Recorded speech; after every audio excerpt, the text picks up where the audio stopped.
હવે આજે આપણે જોવાનું છે જમીન નિર્માણ. નિર્માણ મતલબ રચના. તમે મિત્રો 8મા ધોરણની અંદર મૃદાવરણ, જલાવરણ, જીવાવરણ, વાતાવરણ તેના વિશે બધું શીખી ગયા છો. મૃદાવરણની અંદર થોડુંક આવતું હતું જમીન વિશેની વાતો. મૃદાવરણ એટલે શું, કેટલો ભાગ રોકે છે, તેના વિશે આપણે થોડી માહિતી મેળવેલી હતી. હવે જોવાનું છે કે આ જમીનનું નિર્માણ કેવી રીતે થાય છે, કેવી રીતે જમીન બની હશે. જ્યારે પૃથ્વીની અંદર જમીન નિર્માણની પ્રક્રિયા થઈ હશે ત્યારે કયા કયા તત્વો હાજર હશે. તો સામાન્ય રીતે જોઈએ તો ભૂસપાટીનું ઉપલું પડ જેમાં વનસ્પતિ ઉગે છે તેને આપણે જમીન તરીકે ઓળખીએ છીએ. ભૂસપાટી એટલે જમીનની ઉપરનું પડ. ભૂ એટલે જમીન અને સપાટી એટલે ભાગ. તો જમીનની ઉપરનું પડ જેમાં આપણે વનસ્પતિ ઉગાડીએ છીએ, વસવાટ કરીએ છીએ, ઉદ્યોગોની સ્થાપના કરીએ છીએ, ખેતી કરીએ, તે સિવાય ઘણા બધા કાર્યો માટે જમીનનો ઉપયોગ કરીએ છીએ. તો જમીન પૃથ્વીના પોપડા પરના અનેકવિધ કણોથી બનેલું એક પાતળું પડ હોય છે. પાતળું તમે સાયન્સની અંદર પણ ભણી ગયા હશો જમીનના નિર્માણની પ્રક્રિયામાં કે જમીનના અંદર ઊંડાણ સુધી 1100 કિલોમીટર સુધી જમીન, પૃથ્વીના પેટાળ સુધી જમીનનું આવરણ આવેલું છે.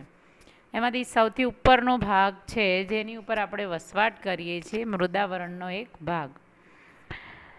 આપણે જમીનની અંદર જોઈએ છીએ કે ઝીણી ઝીણી માટી હોય, રેતી હોય, કાંકરા હોય છે, સેન્દ્રિય પદાર્થો હોય, પીછા હોય, અન્ય પ્રાણીઓના હાડકાં પડેલા હોય, ઘણી બધી વસ્તુઓ જોવા મળે છે. તો એની અંદર જમીનની અંદર બીજું શું છે તો ખનિજો, ભેજ, હ્યુમસ. હ્યુમસ એટલે શું તો હ્યુમસ એટલે જોઈએ તો માટીમાં રહેલા સેન્દ્રિય પદાર્થના રજકણો, સેન્દ્રિય તત્વો તથા હવા વગેરે મળેલા હોય છે. માટીની નીચે તેમાં મૂળ ખડક સ્તરો આવેલા છે. મૂળ ખડક સ્તર એટલે કે જમીનનું જે ઉપરનું પડ હોય છે જે પોચું હોય છે, પરંતુ તેની જેમ જેમ ઊંડાઈએ જતા જઈએ તેમ એ કઠણ સ્વરૂપમાં ખડક જોવા મળે છે. અને જમીનનું નિર્માણ ખાસ યાદ રાખજો, હવે જમીનનું નિર્માણ મૂળ ખડકોનું ખવાણ અને ધોવાણથી મળતા પદાર્થોથી થાય છે. તો આ જમીનનું નિર્માણ પાછળ બે શબ્દો યાદ રાખવાના છે, ખડકોનું ખવાણ અને ધોવાણ. તમને એક ઉદાહરણ આપું તો ખડકોના ધોવાણનું. આપણે નદીની અંદર રહેલા પથ્થરોને જોયા હશે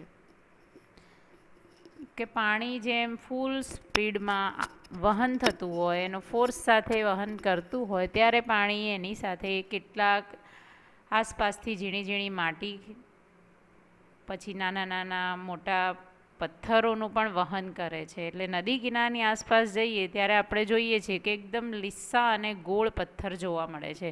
કદાચ કોઈ શિલ્પકાર પોતાના સાધનો લઈને બેસે તો પણ એ પ્રકારના પથ્થરો બનાવી શકતા નથી.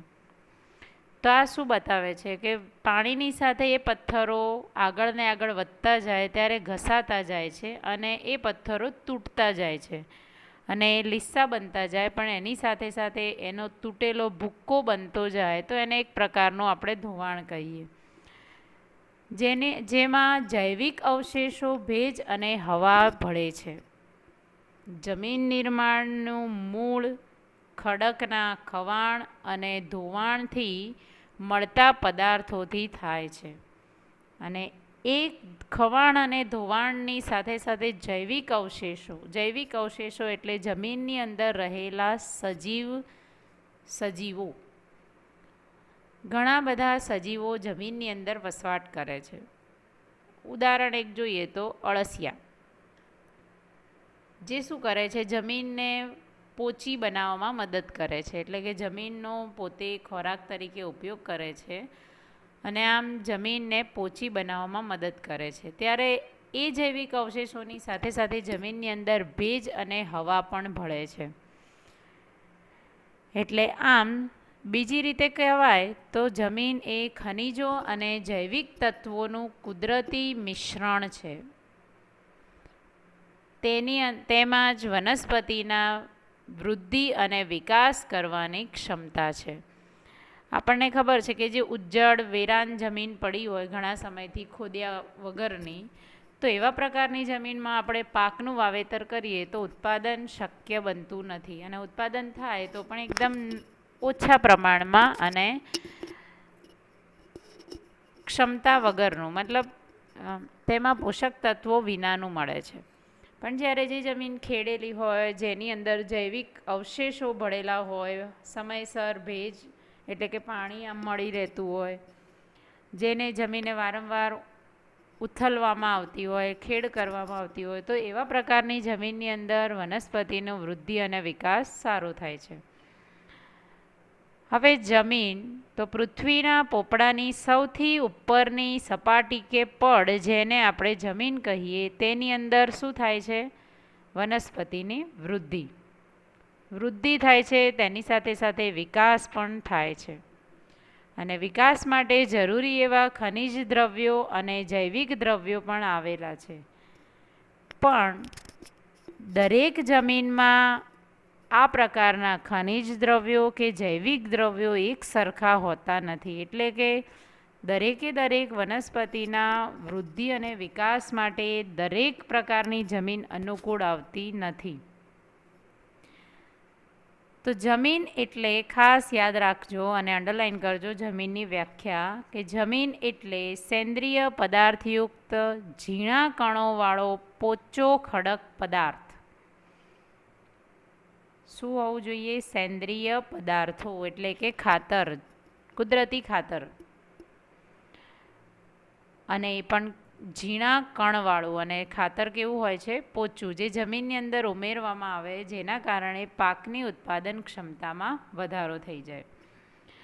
એટલે કે ભૂપૃષ્ઠ ઉપર માતૃખડક અને વનસ્પતિ દ્રવ્યોના મિશ્રણથી બનતા અસંગઠિત પદાર્થોનું પડ કે સપાટી, જમીનની આ બીજી વ્યાખ્યા પણ કહી શકાય. માતૃખડક એટલે જમીનની નિર્માણની પ્રક્રિયા સમયે જમીન સૌથી પહેલાં એક આખો મોટો ખડક સ્વરૂપે હતી, પરંતુ જેમ જેમ તેની ઉપર વાતાવરણની અસર થાય છે તેમ તેમ તેના અલગ અલગ ભાગોમાં વિભાજન થતું જાય છે, કે મૂળ ખડકોને ઘસારણ અને ધોવાણના પરિબળો તોડી અને બારીક ભૂક્કો બનાવે છે, અને આ ભૂક્કા કે ચૂર્ણમાં વનસ્પતિ તથા જીવજંતુઓના વિઘટન કે સડવાથી બનેલ સેન્દ્રિય તત્વો પણ તેની અંદર ઉમેરાય છે. તમે કોઈ વાર રસ્તાની પર જતા હશો અને રસ્તા ઉપર ગાયનો પોદળો જોયેલો હશે. ક્યારેક તમે એને જોજો, એકવાર ઠોકર મારજો અને પછી એ ઊંધો થાય એટલે એની નીચે કેટલા બધા જીવજંતુઓ જોવા મળે છે. તો આ સુકાઈ ગયેલા પોદળાની પાછળ જે જીવજંતુઓ છે, એક પ્રકારના જમીનની અંદર રહેલા કચરાને સડવામાં મદદ કરતા હોય તેવા પ્રકારના જીવજંતુઓ કહેવાય. જે પણ જગ્યાએ આપણે કુદરતી ખાતર નાખવામાં આવે ત્યાં આ જીવજંતુઓની હાજરી ચોક્કસ જોવા મળે છે, જે સેન્દ્રિય પદાર્થોને સડવામાં મદદ કરે છે. તો આ સેન્દ્રિય તત્વો વનસ્પતિના વિકાસમાં મહત્ત્વની ભૂમિકા ભજવે છે. જમીન નિર્માણના સમયગાળાના સંદર્ભે જે તે આબોહવાની અસર એટલી જ મહત્ત્વપૂર્ણ અને વ્યાપક હોય છે કે તે આબોહવાવાળા પ્રદેશમાં વિભિન્ન પ્રકારના ખડકોમાંથી બનતી જમીન લાંબા સમયગાળે એક જ પ્રકારની હોય છે. માતૃખડક એક જ હોય, પરંતુ યાદ આટલું રાખવાનું છે કે આબોહવા બદલાય ત્યારે જમીનના પ્રકાર બદલાય છે. આખું એક જ જમીનનું પડ હોય, પરંતુ આબોહવાના પરિવર્તનને કારણે તેના જમીનના એ માતૃખડકના ખવાણ અને ધોવાણની પ્રક્રિયામાં પરિવર્તન જોવા મળે છે અને તેના કારણે જમીનના અલગ અલગ પ્રકાર પડે છે. આપણે હવે આગળ જોવાના જ છે જમીનના પ્રકારો. તો એટલે કે એક જ પ્રકારના માતૃખડકોમાંથી ભિન્ન ભિન્ન એટલે કે જુદી જુદી આબોહવાથી બનનાર જમીન અલગ અલગ પ્રકારની હોય છે. માતૃખડક કેવો છે? એક જ, પરંતુ આબોહવા અલગ અલગ હોવાથી જમીનના અલગ અલગ પ્રકાર બને છે. તો આ જમીનના અલગ અલગ પ્રકાર આપણે કેવી રીતે પાડીએ?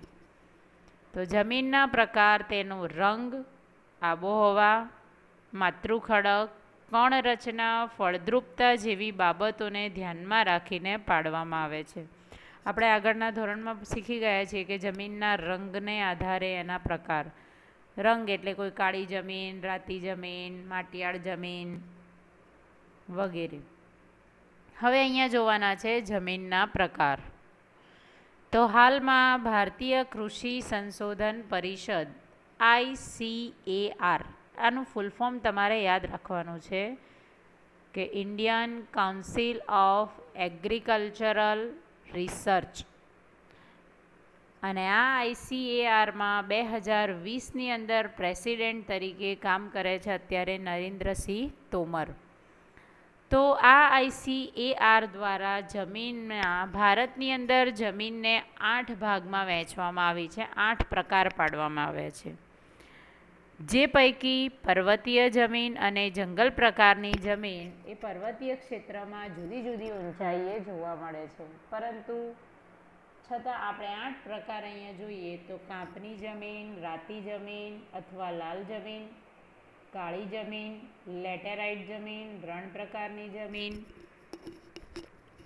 પર્વતીય જમીન, જંગલ પ્રકારની જમીન, દલદલ કે પીટ પ્રકારની જમીન. હવે તમારે આ 8 પ્રકાર યાદ રાખવાના છે.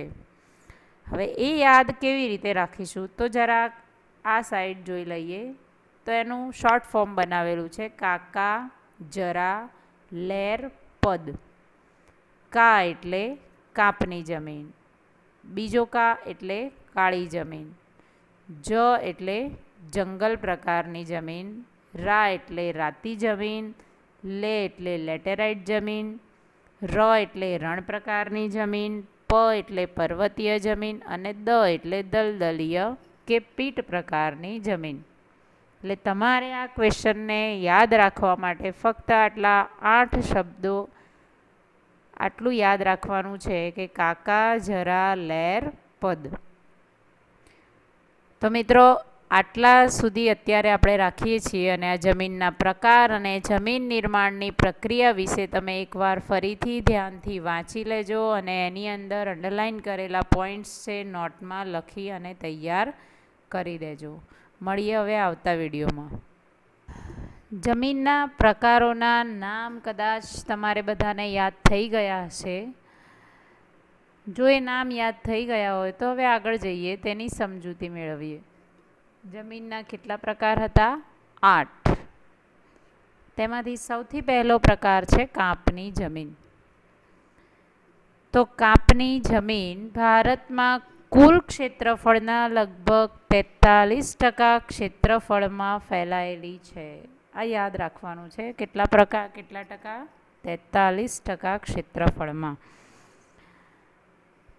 પૂર્વમાં બ્રહ્મપુત્ર ખીણથી શરૂ કરી પશ્ચિમમાં સતલુજ નદી સુધીનું ઉત્તર ભારતનું મેદાન, દક્ષિણ ભારતમાં નર્મદા, તાપી, મહાનદી, ગોદાવરી, કૃષ્ણા અને કાવેરી ખીણ પ્રદેશોમાં અને તે પૈકી મહાનદી, ગોદાવરી, કૃષ્ણા અને કાવેરીના મુક્ત ત્રિકોણ પ્રદેશોમાં આ પ્રકારની જમીન આવેલી છે. તમને ફરી એકવાર યાદ કરાવી દઉં કે આપણે આ જમીનના પ્રકારની અંદરથી તમારી એક્ઝામની અંદર 1 માર્ક્સનો કોઈપણ એક પ્રકારને આધારે નકશો પૂછાય છે. આથી તમારે આ નકશાઓ ખાસ યાદ કરવાના છે, જે આપણે હવે આગળ શીખીશું. પણ એ પહેલાં અહીંયા કન્ટિન્યુ કરીએ. તો કાંપની જમીનનું નિર્માણ કેવી રીતે થાય છે, શેને આધારે થાય છે? તો કાંપની જમીનનું નિર્માણ નદીઓ દ્વારા નિક્ષેપિત કાપને આભારી છે. નદીઓમાં જ્યારે પાણીનું વહન થાય છે ત્યારે તેની સાથે તે કાપ ઢસડીને લાવે છે. જ્યારે તેનો પ્રવાહ ધીમો પડે છે ત્યારે તે પ્રવાહ ધીમો પડતા તે પાણીની અંદર રહેલી માટી કાંપ તે પોતાના કિનારાના વિસ્તારોમાં ઠાલવી દે છે, જેને આપણે કહીએ નિક્ષેપિત કાંપ. નિક્ષેપણ મતલબ છોડી દે છે. તો આ જમીનમાં પોટાશ, ફોસ્ફરિક એસિડ અને ચૂનાનું પ્રમાણ વધારે હોય છે, જ્યારે નાઇટ્રોજન અને હ્યુમસની માત્રા ઓછા પ્રમાણમાં જોવા મળે છે. તમને એ તો ખબર જ છે કે નાઇટ્રોજનનું જમીનની અંદર સ્થાપન કરવા માટે આપણે જમીનમાં કઠોળનો પાક વાવવો જરૂરી છે, કારણ કે કઠોળના પાકના મૂળની અંદર કયા બેક્ટેરિયા હોય છે? રાઇઝોબિયમ નામના બેક્ટેરિયા હોય છે, જે જમીનની અંદર નાઇટ્રોજનનું પુનઃસ્થાપન કરે છે. આથી નાઇટ્રોજનની સ્થિરતાનું પ્રમાણ વધારી શકાય છે. એ સિવાય આ પ્રકારની જમીનમાં ઘઉં, ચોખા, શેરડી, શણ, કપાસ, મકાઈ, તેલીબિયા વગેરે પાકો પણ લેવાય છે. આપણે અહીંયા જોઈએ કે કાપની જમીન કયા કયા વિસ્તારમાં જોવા મળે છે. આપણે પહેલાં જ જોયું કે પૂર્વમાં બ્રહ્મપુત્રા નદીથી શરૂ કરી પશ્ચિમે સતલુજ નદી સુધી. હવે આપણને દિશાઓ એકવાર ફરી યાદ કરી લઈએ. તો ઉત્તર, નીચે દક્ષિણ, અહીંયા મ્યાનમાર સાઈડ પૂર્વ અને ગુજરાત બાજુ પશ્ચિમ. બ્રહ્મપુત્રા નદી તિબ્બતમાં થઈ, અરુણાચલ પ્રદેશમાં થઈ અને પછી બાંગ્લાદેશમાં, મેઘાલયમાં થઈ અને બાંગ્લાદેશની અંદર પ્રવેશ કરે છે. તો આ બ્રહ્મપુત્રા નદીની આસપાસનો વિસ્તાર પૂર્વમાં જ્યાં યલો કલર આપણે જોઈ શકીએ તે બધો જ ભાગ કાંપની જમીનનો વિસ્તાર છે. અને પૂર્વનું મેદાન એટલે કે આખો ઉત્તર પ્રદેશ, જ્યાં આપણે યલો કલર જોઈ શકીએ છીએ, બધો જ ભાગ છે કાંપની જમીન ધરાવતો વિસ્તાર. અહીંયા કૃષ્ણા, કાવેરી નદી, ગોદાવરી નદી જે દક્ષિણમાં આગળ ને આગળ વિસ્તરતી જાય છે. હવે બીજો પ્રકાર જોવાનો છે આપણે રાતી જમીન. રાતી જમીન અથવા લાલ જમીન. આપણે જોયું કે કાપની જમીન કેટલી જગ્યા રોકે છે? 43% ક્ષેત્રફળ રોકે છે, જ્યારે આ રાતી જમીન છે એ 19% ક્ષેત્રફળમાં ફેલાયેલી છે.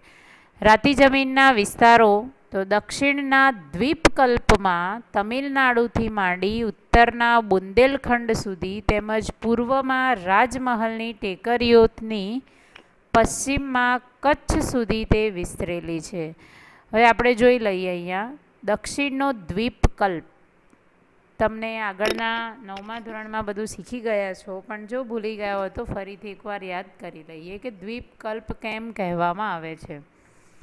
તો ભારતનો દક્ષિણ ભાગ જે ઊંધા ત્રિકોણ આકારનો વિસ્તાર છે તેની ત્રણેય બાજુ સમુદ્ર છે, અરબ સાગર, હિન્દ મહાસાગર અને બંગાળની ખાડી. આથી આ વિસ્તારને આપણે કેવો કહીએ છીએ? દ્વીપકલ્પીય વિસ્તાર.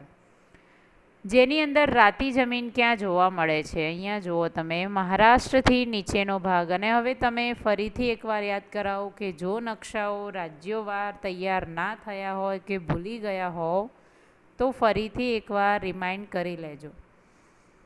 અહીંયા મહારાષ્ટ્ર, કર્ણાટકનો અમુક ભાગ, પછી આવી ગયો તમિલનાડુનો વિસ્તાર, ઓડિશાનો, છત્તીસગઢ અને પૂર્વનો વિસ્તાર જ્યાં આપણને રાતી જમીન જોવા મળે છે. અરુણાચલ પ્રદેશની નીચેનો ભાગ છે ત્યાં આગળ જુઓ, અસમ, પછી નાગાલેન્ડ, મણિપુર, મિઝોરમ, ત્રિપુરા, આ તમામ વિસ્તારમાં આપણને રાતી જમીન જોવા મળે છે. રાજસ્થાનના કેટલાક વિસ્તારોમાં પણ આ પ્રકારની જમીન જોવા મળે છે. પણ આ જમીનનો લાલ રંગ શેને આધારિત છે? તો જમીનની અંદર રહેલ ફેરિક ઓક્સાઇડની હાજરી. ફેરિક ઓક્સાઇડને લીધે આ જમીન આપણને લાલ રંગની જોવા મળે છે તથા તે નીચે જતાં પીળા રંગમાં ફેરવાય છે. આ જમીનમાં ચૂનો, કાંકરા અને કાર્બોનેટ મળી આવતા નથી, પણ મોટા ભાગે આ જમીનની અંદર આપણને મેગ્નેશિયમ, ફોસ્ફેટ, નાઇટ્રોજન અને પોટાશની ઉણપ જોવા મળે છે. અને આ રાતી જમીનમાં કયા પ્રકારના પાક લેવાય છે? તો બાજરી, કપાસ, ઘઉં, જુવાર, અળસી, મગફળી અને બટાકા જેવા પાકનું વાવેતર કરી શકીએ છીએ. રાતી જમીન જો આપણને જોવામાં આ પ્રકારે થોડાક રેડ કલર જેવી જોઈ શકાય છે.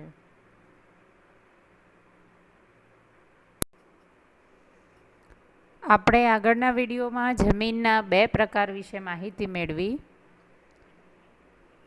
કયા 2 પ્રકાર? કાંપની જમીન અને રાતી જમીન. હવે અહીંયા ત્રીજા પ્રકાર વિશે જોઈએ તો કાળી જમીન. કાળી જમીન એટલે કે બ્લેક સોઇલ, જેને આપણે બીજા નામથી ઓળખીએ છીએ રેંગુર. કાળી અથવા રેંગુર જમીન ભારતના કુલ ક્ષેત્રફળના 15% ક્ષેત્રફળમાં ફેલાયેલી છે. કાંપની જમીન કેટલા ક્ષેત્રફળમાં ફેલાયેલી હતી? 43%, 43%. રાતી જમીન એ લગભગ 19%માં ક્ષેત્રફળમાં ફેલાયેલી હતી અને કાળી જમીન છે એ 15%માં ફેલાયેલી છે. આ જમીનનો ઉદ્ભવ દખ્ખણના લાવાના પથરાવાથી થયેલો છે. દખ્ખણ એટલે દક્ષિણ ભારતનો વિસ્તાર. સમગ્ર મહારાષ્ટ્ર, પશ્ચિમી મધ્યપ્રદેશ, આંધ્રપ્રદેશનો અને કર્ણાટકનો કેટલોક ભાગ વગેરે જગ્યાએ આ પ્રકારની જમીન જોવા મળે છે. અને ગુજરાતમાં સુરત, ભરૂચ, નર્મદા, વડોદરા, તાપી અને ડાંગ જિલ્લાઓમાં. તો નકશાની અંદર કાળી જમીનના વિસ્તાર જોઈ લઈએ. તો કાળી જમીન કયા ક્ષેત્રમાં જોવા મળે છે? આપણે હમણાં જોયું એમ મહારાષ્ટ્ર, ગુજરાતની નીચેનો ભાગ. પશ્ચિમી મધ્યપ્રદેશનો આટલો વિસ્તાર, જેમાં નીચેના ભાગમાં જોવા મળે છે આપણને કાળી જમીન. અને કર્ણાટક, મહારાષ્ટ્રથી નીચેનો ભાગ કર્ણાટક. આટલા વિસ્તારમાં આપણને કાળી જમીન વધારેમાં વધારે જોવા મળે છે. અને આ ગુજરાતનો ભાગ અહીંયાથી આમ જોઈએ તો આટલે પૂરો થાય અહીંયા સુધી.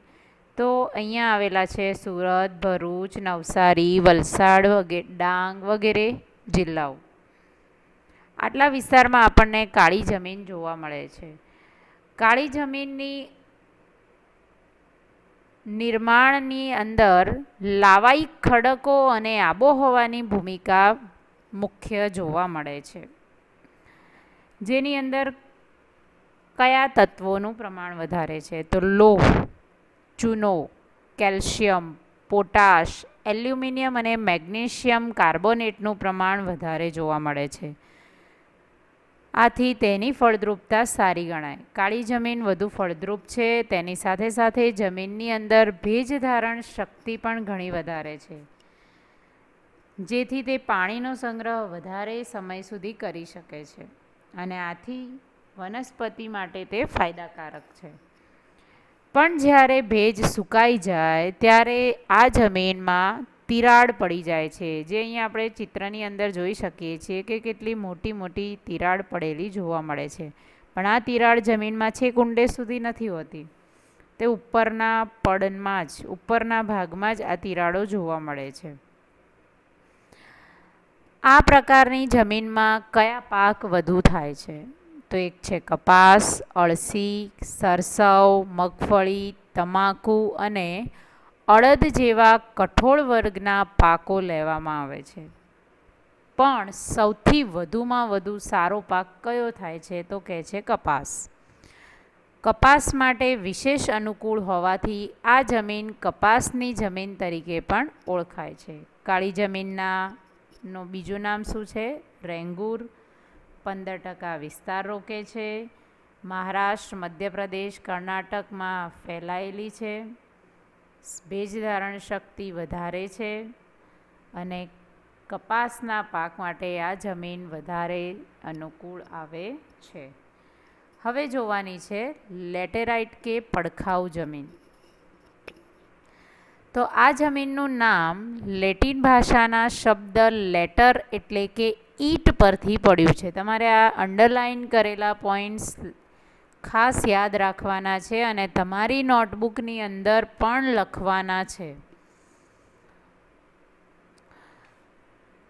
તો કયા શબ્દ પરથી નામ પડ્યું? લેટર પરથી ઈંટ એટલે કે લેટર શબ્દ પરથી, લેટિન ભાષાના લેટર શબ્દ પરથી લેટેરાઇટ જમીનનું નામ પડ્યું, જેનો અર્થ થાય છે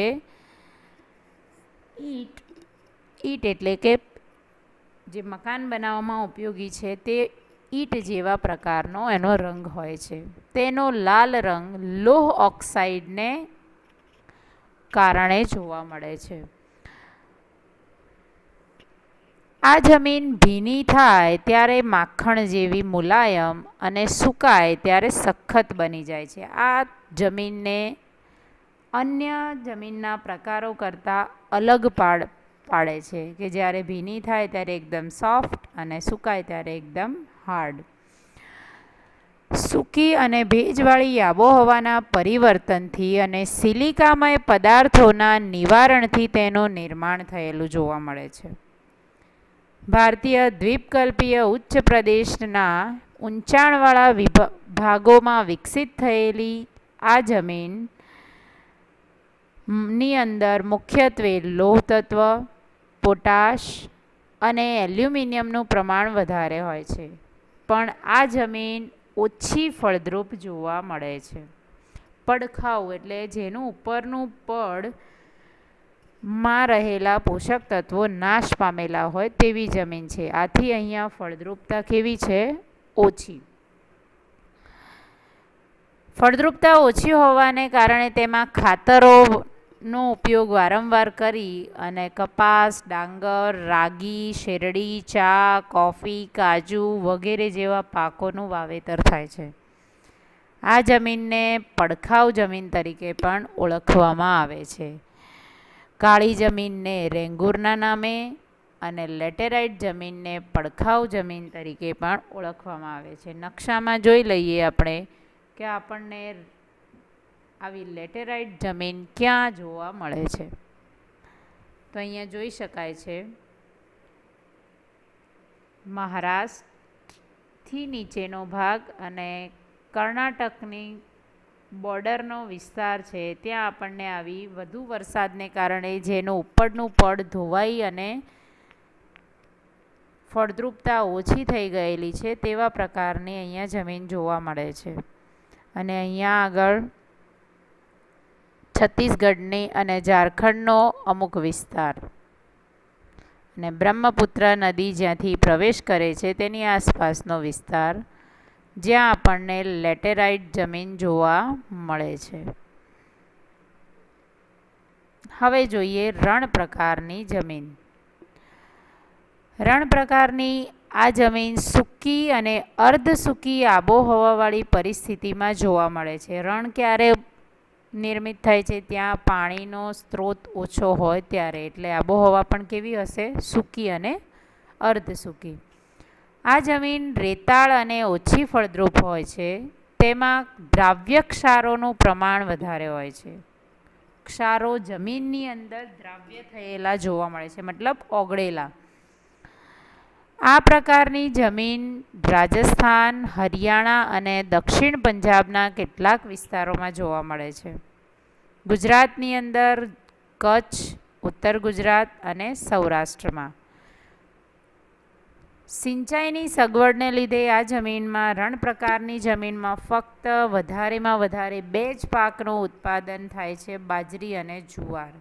એ સિવાય લોકો પોતાની જરૂરિયાતના પાકોનું ઉત્પાદન કરે છે, પરંતુ બાજરી અને જુવાર જેટલું સારું ઉત્પાદન મળી શકતું નથી. જોઈ લઈએ અહીંયા રણ પ્રકારની જમીન કયા વિસ્તારમાં જોવા મળે છે. તો રણ પ્રકારની જમીન રાજસ્થાનમાં વધારે જોવા મળે છે અને ગુજરાતમાં કચ્છનો થોડોક વિસ્તાર અહીંયા.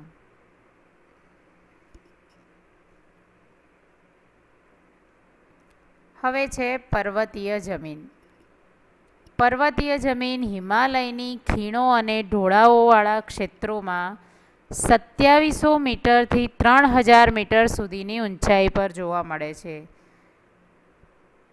તેનું સ્તર પાતળું અને અપરિપક્વ હોય છે.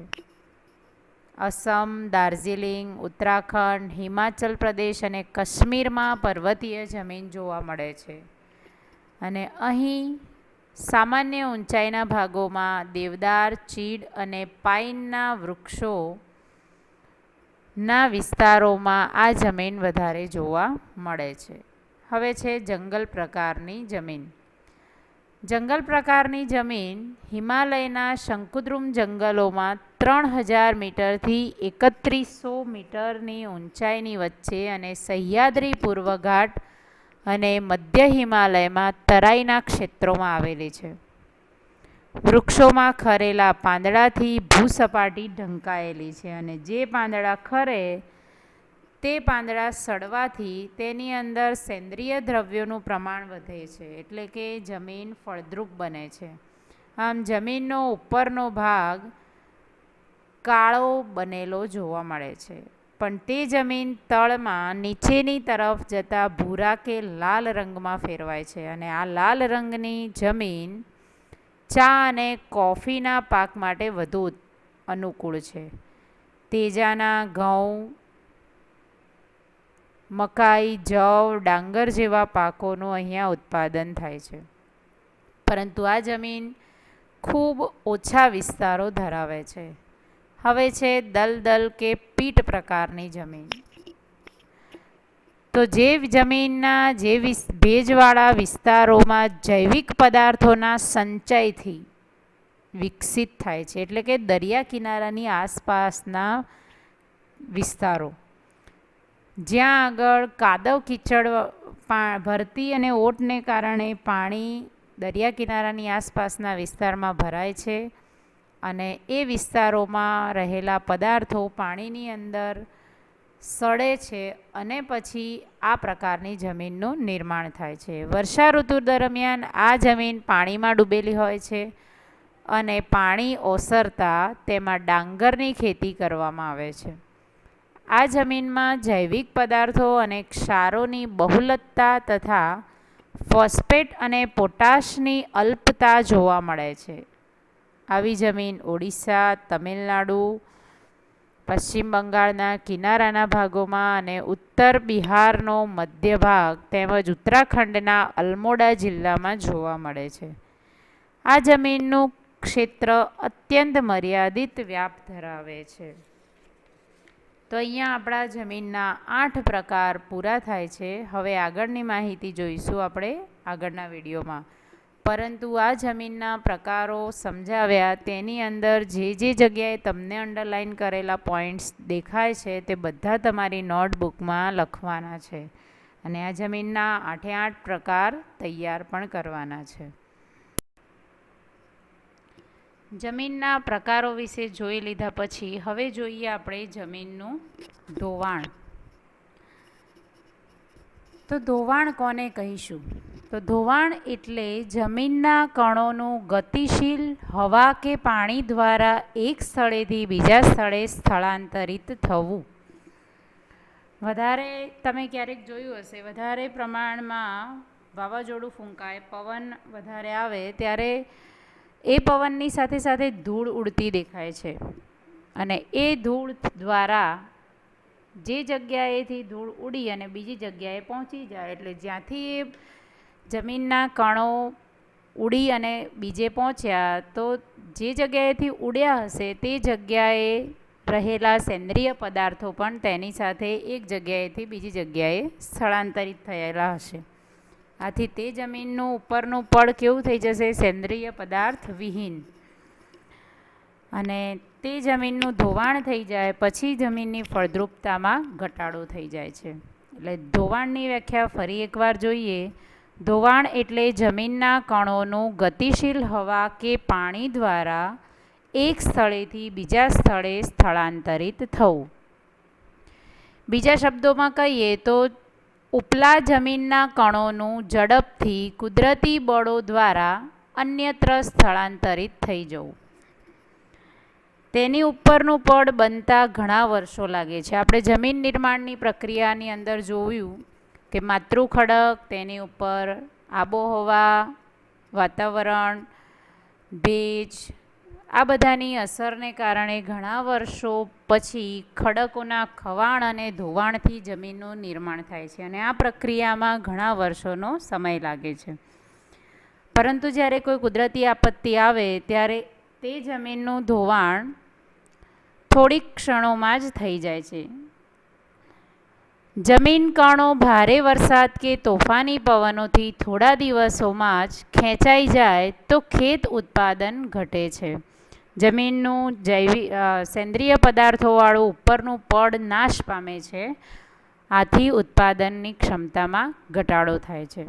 આ પડની જાળવણી ખેતી માટે અત્યંત જરૂરી છે. આથી જમીનનું ધોવાણ અટકાવવું જોઈએ. અહીંયા આગળ જોઈ શકીએ કે જ્યારે વધુ વરસાદ પડે છે ત્યારે જમીનની અંદર એકસાથે પાણીનો પ્રવાહ ધસમસે છે, જેથી જમીનની અંદર આ પ્રકારે ધોવાણ થઈ જાય છે. જમીનમાં કેટલીક જગ્યાએ આવી રીતે ખાડા પડે છે તો કેટલીક જગ્યાએ મોટા પ્રમાણમાં જમીનનું ધોવાણ થયેલું જોવા મળે છે. તો આ જમીનનું ધોવાણ અટકાવવા માટે શું કરવું જોઈએ? આ ખેતરની અંદર ઊભેલા પાકની વચ્ચે પાણીનો પ્રવાહ વહેવાથી જમીનનું નુકસાન થયેલું જોવા મળે છે. તો આ જમીન ધોવાણ અટકાવવા માટે જમીન પર ચરાણ પ્રવૃત્તિઓને નિયંત્રણમાં લેવી. ચરાણ એટલે પશુઓને ચારવાથી જમીન પર ઉગેલું નાનું ઘાસ અને તેના મૂળિયા જમીનને જકડી રાખવાનું કામ કરે છે. પરંતુ જ્યારે પશુઓ દ્વારા એ જમીન પર ચરાણ કરવામાં આવે છે તો એ ઘાસ મૂળિયા સાથે ઉખડી જાય છે અને જમીન ધોવાણ થવા લાગે છે.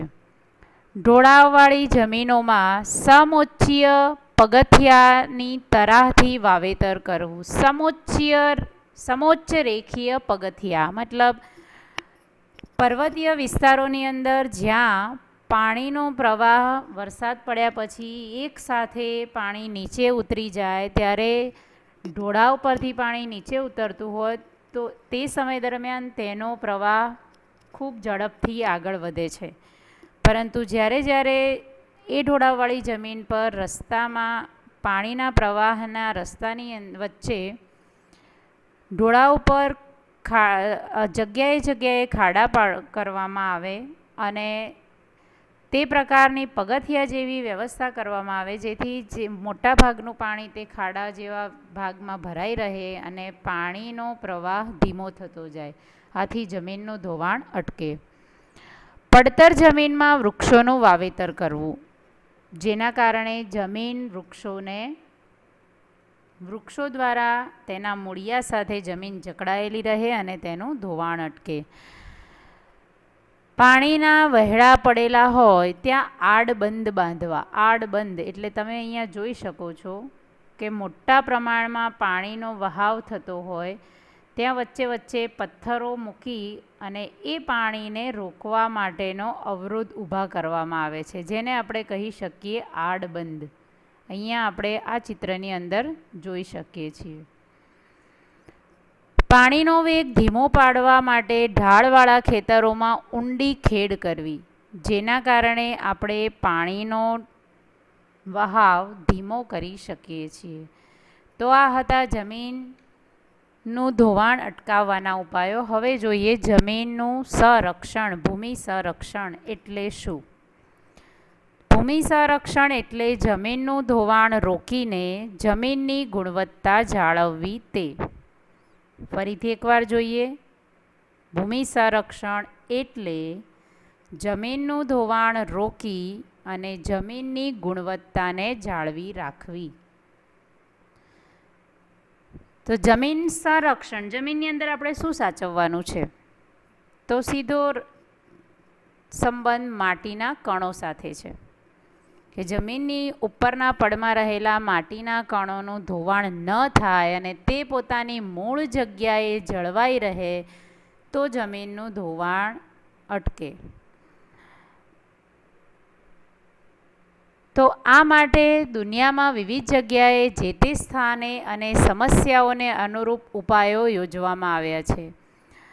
ધારો કે અહીંયા છે કે સપાટી પરથી વહેતું પાણી, જ્યારે ઢોળાવવાળો વિસ્તાર હોય ત્યારે અહીંયા સામાન્ય રીતે પાણી વરસાદ સ્વરૂપે પડેલું પાણી પડતાની સાથે જ સીધું ઢાળને લીધે નીચે આવી જાય છે. આ કારણે આ પાણીના વહનનો વેગ વધુ હોય છે. ઢાળને લીધે પાણી વધુ ઝડપથી નીચે આવતું હોય છે. આથી ખેતરના આ અંદરના વિસ્તારમાં રહેલા માટીના કણો તે પાણી સાથે વહન પામી નીચે આવી જાય છે અને જમીનનું ધોવાણ થાય છે. પરંતુ જ્યારે આપણે આ સપાટી પર આવતા પાણીના વહાવની વચ્ચે અવરોધ ઊભા કરવામાં આવે, ક્યારીઓ બનાવવામાં આવે, તો પાણીનો પ્રવાહ ધીમો પડે અને જમીનનું ધોવાણ અટકાવી શકાય. અહીંયા જોઈ શકાય છે ઢોળાવ પર કરેલ સમોચ્ચ ક્યારીઓમાં રોકાતું પાણી, કે ઢોળાવવાળા વિસ્તારમાં અંતરે થોડા અંતરે ક્યારીઓ મતલબ થોડા ઊંડા ખાડા જેવી રચના કરવામાં આવે છે, જે અહીંયા બ્લુ કલરના આપણે જોઈ શકીએ છીએ. હવે અહીંયા વરસાદનું પાણી આવે છે ત્યારે વરસાદનું પાણી પોતાના વહાવની સાથે પહેલી ક્યારીમાં આવશે ત્યારે વધારાનું બધું પાણી અહીંયા સંગ્રહ થશે અને સંગ્રહાયા વિનાનું પાણી છે થોડું એ અહીંયા નીચે ઉતરશે. જ્યારે અહીંયાથી પાણી નીચે ઉતરશે ત્યારે તેના પ્રવાહની વચ્ચે અવરોધ ઊભો થયેલો હોવાથી તેની ઝડપ ઓછી થશે અને આમ જ્યારે નીચે સુધી પાણીનું વહન થશે ત્યારે તેની ઝડપ ઓછી હોવાથી જમીનનું ધોવાણ થતું અટકશે અને જમીનનું રક્ષણ થશે. એ જ પ્રમાણે જ્યારે ઢાળ પર પડેલું પાણી એકદમ અતિશય ઝડપથી નીચે આવતું હોવાથી જમીનની અંદર ઉતરતું નથી. જ્યારે આ ઢોળાવની વચ્ચે અવરોધ મતલબ ખાડા જેવી રચના કરવામાં આવે ત્યારે ધીમે ધીમે રોકાયેલું પાણી જમીનની અંદર ભૂગર્ભ જળમાં વધારો કરે છે, જમીનની અંદર ઉતરે છે. આથી ભૂગર્ભ જળ સપાટી ઊંચી આવે છે. આમ જો ભૂમિનું સંરક્ષણ ન થાય તો તેનાથી પૂરની શક્યતાઓ વધે છે અને પૂર આવે ત્યારે ઘણું બધું જાનમાલનું નુકસાન થાય છે અને એ માટે આપણે જમીનનું સંરક્ષણ ખૂબ જરૂરી છે. હવે આગળ જોઈએ જમીન સંરક્ષણના ઉપાયો કયા. તો જંગલોના આચ્છાદનને કારણે તેના મૂળ જમીન કણોને જકડી રાખે છે, એટલે વધુ પડતા જંગલોનો ઉછેર કરવો. નદીના કોતરો અને પહાડી ઢોળાવો પર વૃક્ષારોપણ કરવું, જેથી વૃક્ષો જમીનના ધોવાણને અટકાવે, તેના મૂળ સાથે જમીનના કણો ચોંટી રહે અને જમીનનું ધોવાણ અટકે. રણની નજીકના ક્ષેત્રોમાં વાતા પવનોને રોકવા વૃક્ષોની હારમાળા ઉગાડવી તે રણને આગળ વધતું અટકાવે છે. નદીઓના પૂરને અન્ય નદીઓમાં વાળીને કે સૂકી નદીઓ ભરી અંકુશમાં લેવા જોઈએ. એટલે બે નદીઓનું જોડાણ કરવાથી પૂરની શક્યતાઓ ઘટે છે અને સૂકી નદીઓને પાણીથી ફરી ભરી શકાય અને તેના પાણીનો ઉપયોગ કરી શકાય. અનિયંત્રિત ચરાણથી પહાડોનું જમીન સ્તર ઢીલું પડે છે, તેને અટકાવવું જોઈએ. અહીંયા છે સીડીદાર ખેતરો, જેના કારણે આપણે જમીનનું સંરક્ષણ કરી શકીએ. અને અહીંયા છે ક્ષિતિજ સમાંતર ખેડ, કે દૂર દૂર સુધી નજર પહોંચે આપણી ત્યાં સુધી સરખા અંતરે ચાસ પાડી અને ખેતી કરવી, જેથી ઢાળ દ્વારા પાણીનું ધીમે ધીમે વહન થાય અને જમીનનું ધોવાણ થતું અટકે. ક્ષિતિજ સમાંતર ખેડ, સીડીદાર ખેતરો જેવી પદ્ધતિઓ અપનાવવી જોઈએ. ફળદ્રુપતા ગુમાવી બેઠેલી જમીનમાં પુનઃ સેન્દ્રિય પદાર્થોનું ઉમેરણ કરવું, જેથી જમીનની ફળદ્રુપતા નાશ થઈ હોય તે ફરીથી તૈયાર થાય. આમ જમીનનું સંરક્ષણ કરવા માટે ઉપર જણાવેલા ઉપાયોને અમલમાં મૂકવા. પણ આ જમીનનું સંરક્ષણ કરવું એ અત્યારની ખાસ જરૂરિયાત છે. તેનામાં સંરક્ષણ માટે સરકાર, સમાજ અને લોકોએ સહિયારા પ્રયત્નો કરવા પડશે. હવે અહીંયા સ્વાધ્યાયમાં સવાલ જોઈએ તો સંસાધન એટલે શું અને તેના ઉપયોગો, ભૂમિ સંરક્ષણ એટલે શું, તેના સંરક્ષણના ઉપાયો, તે સિવાયના ક્વેશ્ચન 2, 3 એન્ડ 4માં આપેલા બધા જ સવાલના જવાબો, એટલે કે આખું સ્વાધ્યાય તમારે લખવાનું રહેશે. લખી અને તેની સાથે સાથે તૈયાર કરવાનું છે. દુનિયામાં એક કે બે સ્થળે જ મળતું સંસાધન કયા પ્રકારનું કહેવાય? તો એકલ સંસાધન. જમીનનું નિર્માણ મૂળ ખડકના ખાલી જગ્યા મળવાવાળા પદાર્થોથી થાય છે. શેનાથી? મૂળ ખડકોના ખવાણ અને ઘસારાથી. પડખાઉ જમીનનું અન્ય નામ શું? તો લેટેરાઇટ. હાલમાં ભારતીય કૃષિ સંશોધન પરિષદ દ્વારા ભારતની જમીનોને મુખ્ય કેટલા પ્રકારોમાં વહેંચવામાં આવી છે? 8.